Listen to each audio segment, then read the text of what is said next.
Yes, here they come. They're riding fast, they're riding hard. Time for excitement and adventure in the modern West with Bobby Benson and the B-Bar B-Riders.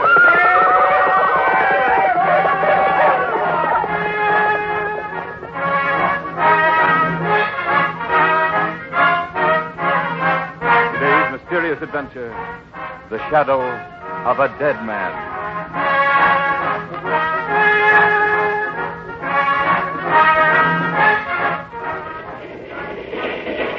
Our adventure for today starts with an ancient train rattling along toward the Big Bend country of Texas. There are many passengers on the train, but our only interest is in one, a little old man who sits all alone listening to the hum of the wheels. But to him, they sing a very special song. Tex Mason. Mason. Mason. Mason. Mason. Mason. Yes, the drumming of the wheels grinds that name into the old man's ears like a hollow chant as the train rattles on. Tex Mason, the man he's crossed a continent to meet. For a moment, his tired eyes narrow at the thought. And then as the eerie shriek of the train whistle suddenly blasts into his ears, a new thought is wedded to it. Kill! Kill! Kill! Kill!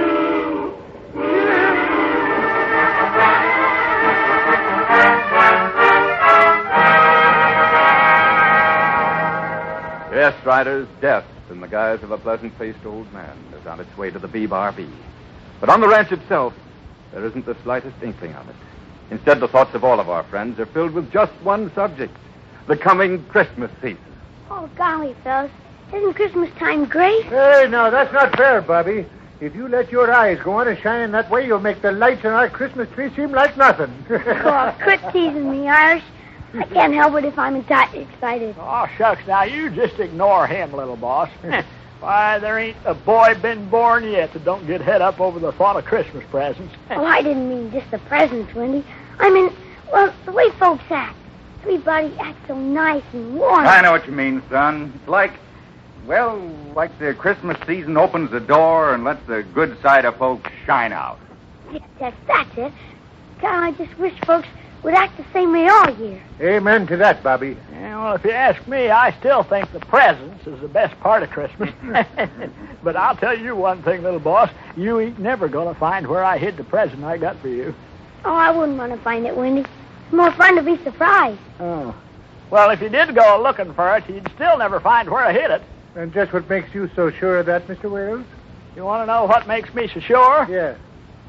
Well, if you must know, it's because I forgot where I hid it. Now I can't find it. Oh, no, Wendy.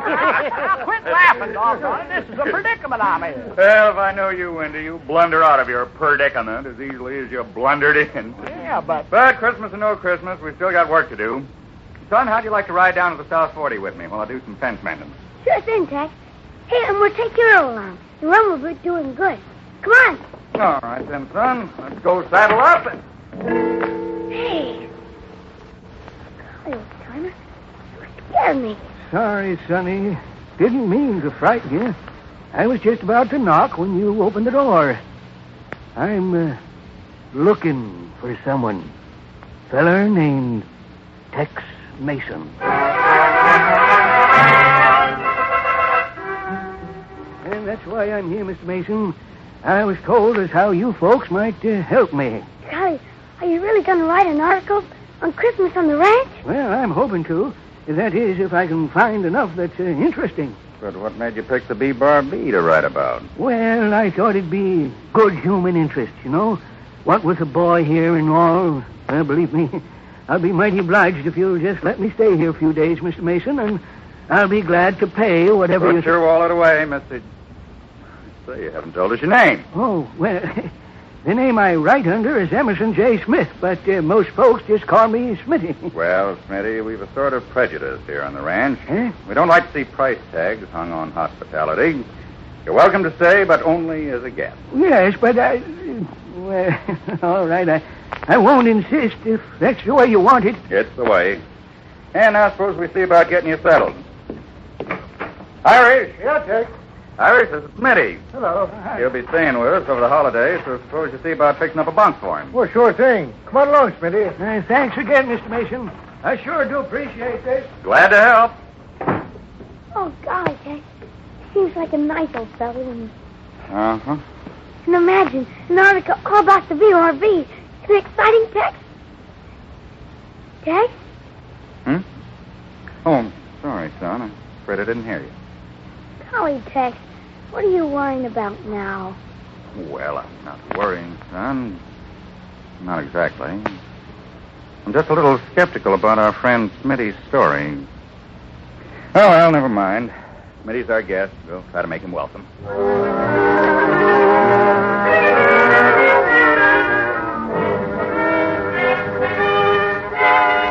at that very moment, in the bunkhouse where he lies stretched out on a cot, the strange old man is not concerned with his welcome at the B-Bar-B. His mind is on the past, on that day almost 10 years ago, when he received the news that has haunted and driven him ever since. The news of the manner of his son's death. That's the story, Mr. Smith. Your son and this Tex Mason was in a spot where only one of them could come out of it alive. Mason's the one that lived. Your son's the one that died. Mason lived. Your son died. Mason lived. Your son died. And now, at last I've found you, Mason. Now it's my turn.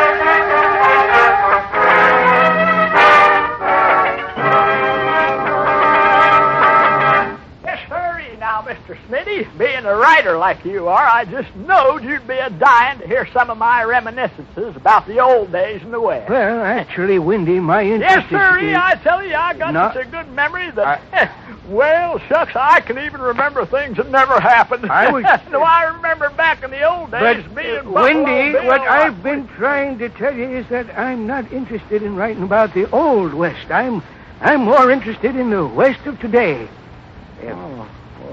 Well, now, that's just the way all of us modern Westerners feel about it. Now, you take me, for example. Windy... Well, Smitty, you all set? Set for what, Mr. Mason? Why, for the... Hey, wait a minute. Windy, didn't you tell him?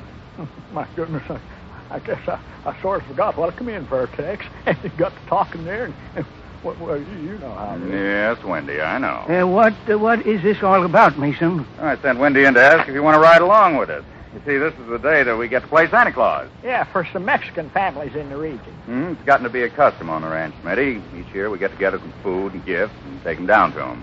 If we didn't, I'm afraid they wouldn't have much of a Christmas. And it salves your own conscience, huh, Mason? Huh? That's a strange remark. Huh? Oh, sorry, Mr. Mason. I guess it did sound sort of funny, but you see, it's just a sort of standing gag back home. Nothing personal, meant you. You say you're ready to leave now? Just about. Just a few more things to load on the buckboard. Well, go right ahead. I'll be right with you. I wouldn't miss this for anything. No, sirree, not for anything.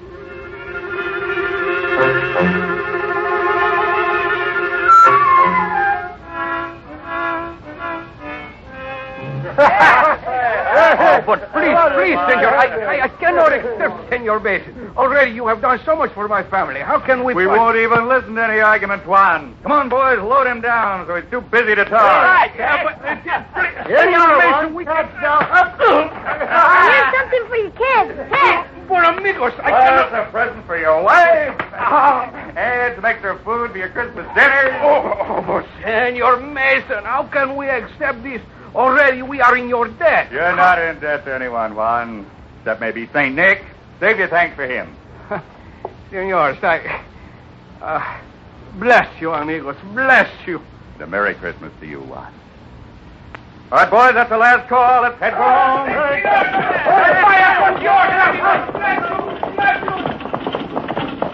Not too fast with that buckboard, Pond. Well, Smitty, getting the kind of material you wanted? Yeah. What do you think of our Christmas in the big band? Well, I have to admit I'm impressed, but... Hey, what, Smitty? Oh, nothing. Nothing, Irish. I just... Hey, Brody B, what's that? Oh, my gosh, the little boss! He's been pitched off the buckboard! Hey, he's just lying there. He's been hurt. Come on, boys, we've got to get to Bobby, and hurry!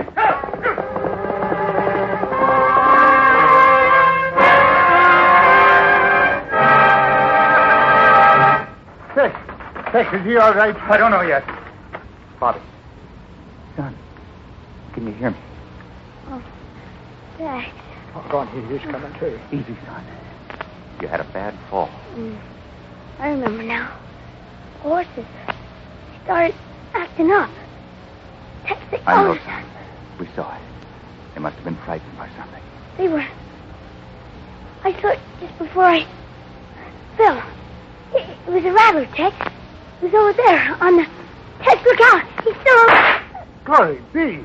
Oh, God. That rattler was heading straight for us. It was all set to strike. And... Why, you shot its head clean off. Doggone, Smitty. Where'd you learn to shoot like that? Yeah, Smitty, I didn't even know you had a gun. I've had one a good many years. Carried it for just this reason. I've been waiting for the day I could kill a snake. Huh?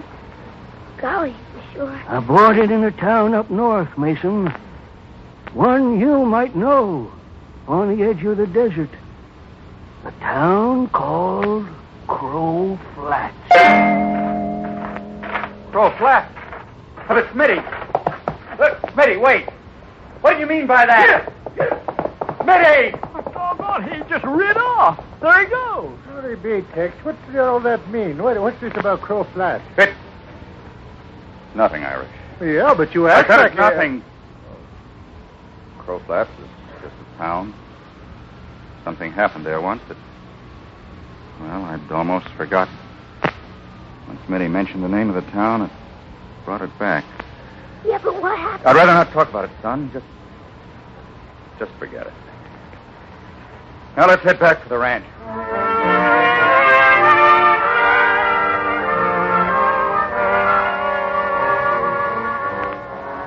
Irish. Oh, golly, Irish, I'm worried. About Tex? Golly, he's acting so strange. Ever since we got back, he's locked himself up in his office like a prisoner. Yeah, it's strange, all right. And Smitty's acting mighty queer, too. Smitty? Have you seen him? Well, sure, didn't you know? He's right here.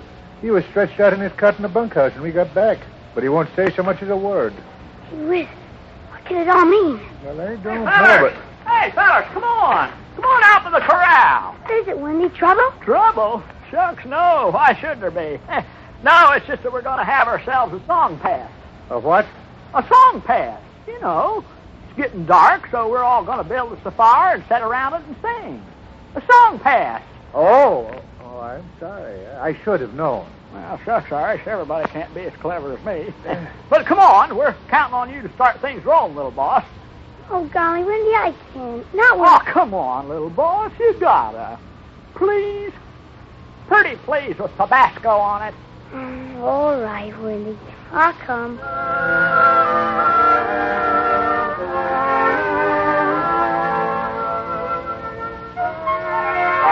Don't be stepping on his head, Wendy, for the love of Mike. Well, little boss, what about it? What you gonna start us off with? Golly, I don't know, Wendy. I don't feel like... Oh, come on, Bobby. There's nothing you can do anyhow. Maybe a song will cheer you up. Hey, I know. Matter of fact, there ain't but one song to start off a Christmas party with. How about Jingle Bells? That's a good one. That's all right. All right, fellas. If you'll join in with me... Well, then what are we waiting on? Haul out the guitar here, Waco. Let's get her rolling here. Oh, jingle bells, jingle all the way. Oh, what fun it is to ride in a one-horse open sleigh. Jingle bells, jingle all the way. Oh, what fun it is to ride in a one-horse open sleigh. It's doggone, little boss. I'll bet you could even call Chloe back. Hey, it's nice singing, Bobby. Thanks, Irish. Hush. Huh? Hush. I think I just saw someone heading for the ranch house. Yeah, but Bobby... Hey, Irish, how about you now? Wendy. Of course, you ain't got a melodious voice like me, but how about doing a song? Go ahead. You go ahead and sing while I go and to text and make sure everything's okay. Yeah, but... Oh, come on, Irish. This ain't no time to get bashful now. Come on, Waco, strike it up there.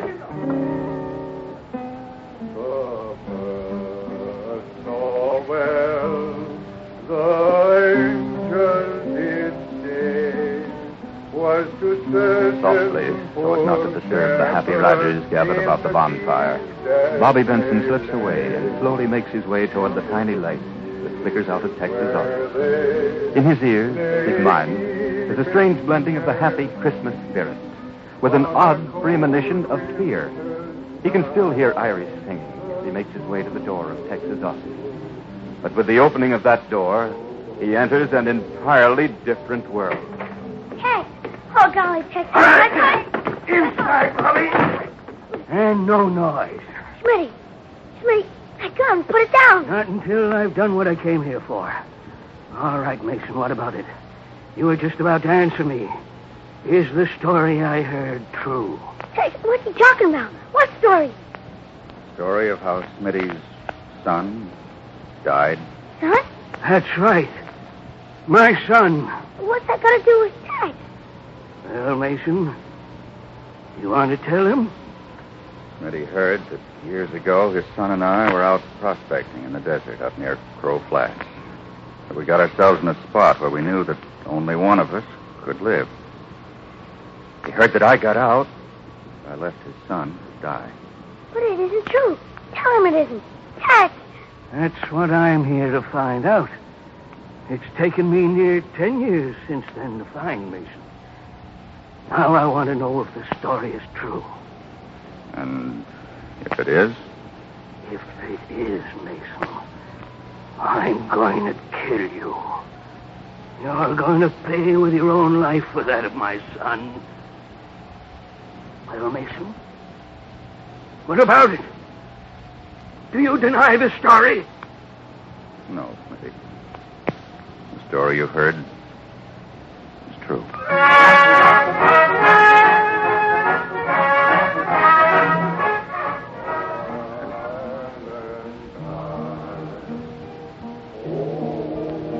Out by the corral of the BRB, around the flickering campfire, are gathered most of our friends. They're singing, they're happy with that warm joy which comes once each year at the Christmas season. And inside the ranch house, Bobby Benson and his foreman, Tex Mason, face death. You admit it, Mason. You admit it? No, Smitty, please. Put down the gun. Get out of my way, Bobby. I don't want to hurt you, but I'm No, not I going... won't let you kill Tex. I won't. At least let him explain. What is there to explain?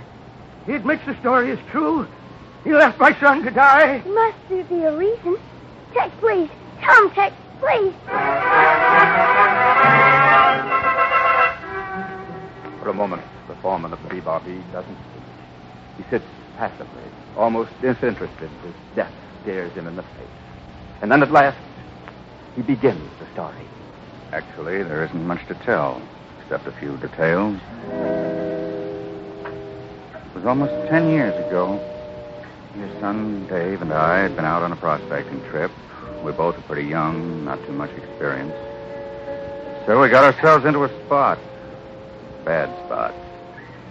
We'd traveled a long way from civilization, way out into the desert. By the end of the fourth day, our water was pretty low. But we weren't worried. We had a map showing a water hole just ahead. There it is, Tex, just like the map said. And you were worried. Come on, we're gonna... Tex. It was empty. The water hole was where the map showed, but it was dry.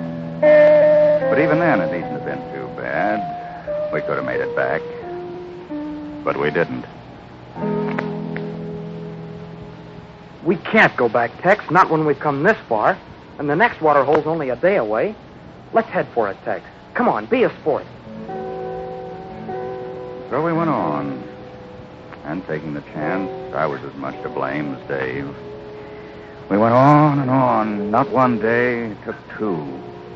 And by the time we reached the water hole, our emergency canteens were near empty. We both hoarded our water that last day. We were nearly out from exhaustion and thirst. But we reached it at last. Reached it and found... No. It's empty too, Tex. It's empty too. For a long time, the two of us sat at the edge of the dried-up water hole without saying a word. For the first time, we knew what we faced. We knew what little chance a man had in the desert without water. And we knew the water we had left was not enough for two. Let's face it, Tex. If we go together, it only means we'll both die. But if one of us had all the water, he might make it out. Why should we both die? It wasn't a nice choice. The life of one to pay for the life of the other. But the alternative was death for both. It's the only way out, Tex. The toss of a coin. In the morning, the winner takes the water and strikes out one way. The loser tries for the next water hole. Come on, toss it, Tex. Flip the coin. I take heads, Tex. Well, which is it? Which was it, Tex? Well, tell us. It was tails, son. I'd won.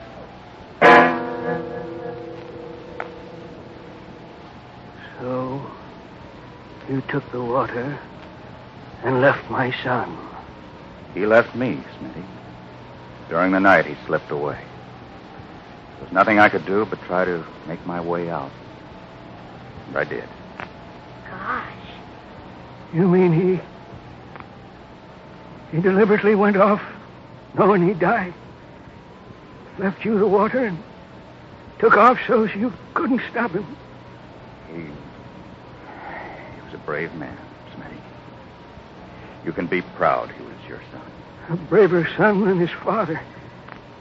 He had the courage to give his life so you could live. And me, all I could think of was my own loss and how I could get even. I can't blame you, Smitty. I can. I was a fool coming here to kill you. I'm just thankful I was stopped in time. Excuse me, will you, Mason? It's getting kind of smoky. There's something in here, and I'd better get me outside. Get some fresh air.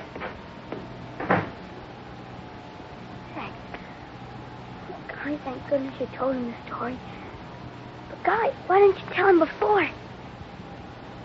Tex, why are you looking at me that way? The story was true, wasn't it? No, son. But you did win, didn't you? Yes, that part was true. And Dave did take off during the night. But you see, he took the water with him. You mean, cheated on you? That's why I didn't tell the old man before, son. I managed to find my way out of the desert somehow, even without the water. Dave didn't make it, even with the water. When I knew he was dead, I couldn't hurt the old man even more by letting him know his son died a coward. But can't you do? He might have killed you. It was worth the chance. Come on, son, let's head outside. Seems to me I heard some of the boys singing before. Let's join them.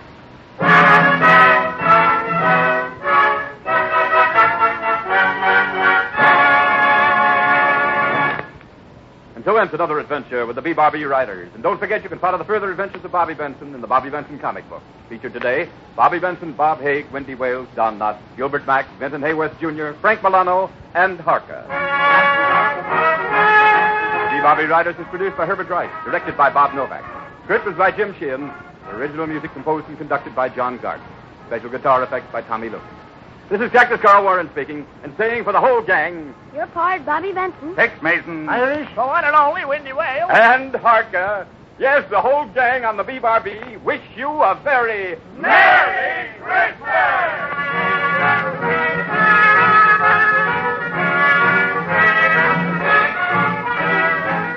This program came from New York. This is the Mutual Broadcasting System.